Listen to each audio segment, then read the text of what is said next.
হরে কৃষ্ণ। তো আজকে আমি আমার বাড়িতে যে মন্দির আছে সেখানে যে ভগবানের মন্দির পরিষ্কার করব, ফুল তুলসী পাতা দেবো। অবশ্যই আপনারা ভিডিওটি প্রথম থেকে শেষ পর্যন্ত দেখবেন। তো চলুন চলে যায় বাড়িতে মন্দির সুন্দরভাবে পরিষ্কার করে একদম ঝাঁ চকচকে করে দেবো। একটু নোংরা হয়, দুদিন অন্তর অন্তর আমি কাপড়গুলো চেঞ্জ করি। তো চলুন মন্দিরে চলে যাই। মন্দিরে গিয়ে আমি সুন্দরভাবে মন্দির পরিষ্কার করে আমি আপনাদেরকে দেখাই।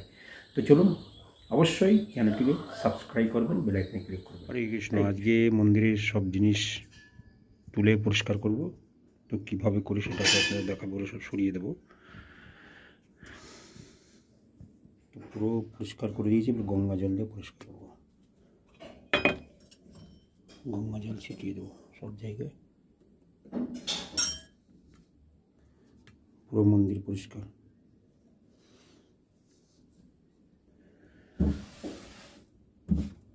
এইভাবে পরিষ্কার করতে হবে। এটা সরিয়ে দেবো।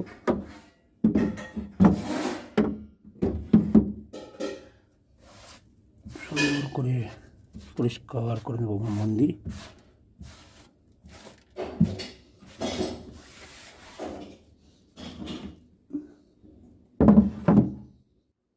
এটাকে একটু গঙ্গা জল দিয়ে দেবো।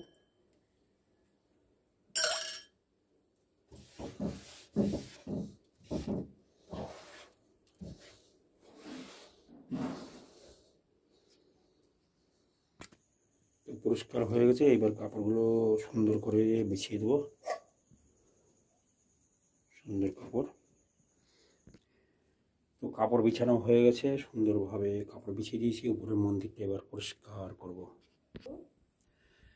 মন্দিরটা সুন্দর করে মুছে পরিষ্কার করে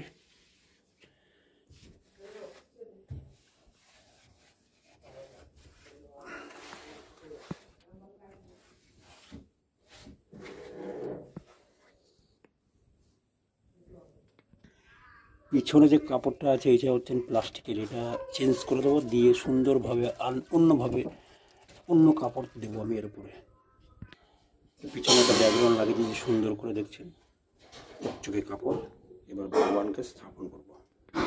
তো দেখতে পাচ্ছেন ভগবানকে স্থাপন করে দিয়েছি। এবার আমি জগন্নাথকে সুন্দরভাবে পরিষ্কার করে জগন্নাথকে রাখবো। তো হয়ে গেছে। সুন্দরভাবে ভগবানকে সাজিয়ে দিয়েছি। পিছনে রাধা মাধব, বাঁ দিকে পঞ্চতত্ত্ব, মাঝখানে জগন্নাথ সুভদ্রা বলরাম, ডান দিকে নৃসিংহ ভগবান। এবার পরিষ্কার হয়ে গেছে। গুরু পরম্পরা রেখে দিয়েছি। তো এখানে তুলসী মহারানী দেখছেন কত সুন্দর করে আমি যত্ন করি। কত সুন্দর হয়েছে দেখুন। পাতাগুলো সব পুরো একদম অরিজিনালি পাতা।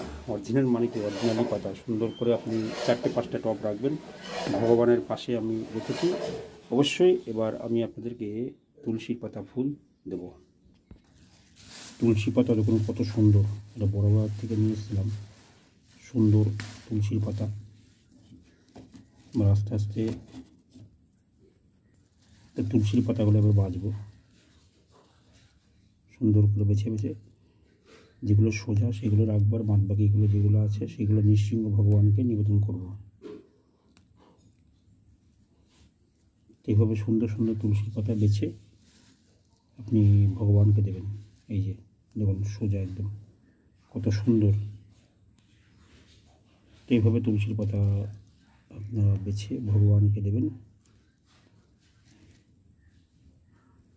সুন্দর করে তুলসীর পাতা বেছে নিচ্ছি। ওদিন একটা ভিডিও আপলোড করেছিলাম, সেটা হচ্ছে যে তুলসীর পাতা ফুল কীভাবে দিতে হয়। আজকে মন্দির পরিষ্কার করছি, সেটা আমি আপনাদেরকে ভিডিও বানিয়ে দেখালাম আমি কীরকম করি। আপনারা এরকম সুন্দর করে মন্দির পরিষ্কার করতে পারেন বাড়িতে। তো হয়ে গেল তুলসীর পাতা বাছা। এবার তুলসীর পাতা দেব। তো তুলসীর পাতা বেছে নিচ্ছি সুন্দর করে। এর উপরে একটু গঙ্গা জল দিয়ে দেবো। দিয়ে তারপরে ভগবানের চরণে দেবো। তুলসীর পাতা দেওয়া পুরো কমপ্লিট ভগবানের চরণে। পঞ্চতত্ত্বের মধ্যে গৌর নিতাই, অদ্বৈত আচার্য, জগন্নাথ, বলরাম, নৃসিংহ ভগবান, গোপাল। এই তুলসীর পাতা আমি এই যে আলক্ষ্যগুলো আছে আলক্ষ্যগুলোকে দিয়েছি। এইবার ফুল এনে ফুল দেব। তো আজকে সূর্যমুখী ফুল একটা বড় বাজার থেকে কিনে নিয়েছিলাম 10 টাকা বান্ডিল। সেটা ভগবানকে নিবেদন করব। দেখতে পাচ্ছেন। এবার একটু গঙ্গা জল দিয়ে নেব। ফুল নিবেদন তো আবার আগে ভিডিও ছেড়েছিলাম, সেটাতে দেওয়া আছে, কিন্তু আমি এইভাবে ঘন্টা বাজাতে হবে, ঘন্টা বাজিয়ে বাজিয়ে ভগবানকে নিবেদন করতে হবে। তো কমপ্লিট হয়ে গেছে। ভগবানকে তুলসীর পাতা ফুল, গৌরনীতাকে ফুল, জগন্নাথ বলদেবকে ফুল, নৃসিংহ ভগবানকে ফুল, এইভাবে ফুল আমি দিই। তো অবশ্যই আপনারা এইভাবে তুলসীর পাতা ফুল দেবেন, ভগবানের মন্দির মার্জন করবেন সুন্দরভাবে। আর এখানে প্রভুপাদ আছে, অভয় চরণ অরবিন্দ ভক্তিবেদান্ত স্বামী শিল প্রভুপাদ, থেকে স্বামী গুরু মহারাজ। আর এখানে তুলসী মহারানী আছে। তো ভিডিওটা ভালো লাগলে অবশ্যই আপনারা লাইক করবেন, শেয়ার করবেন, কমেন্ট করবেন। তো চলুন ভিডিও শেষ করছি। হরি।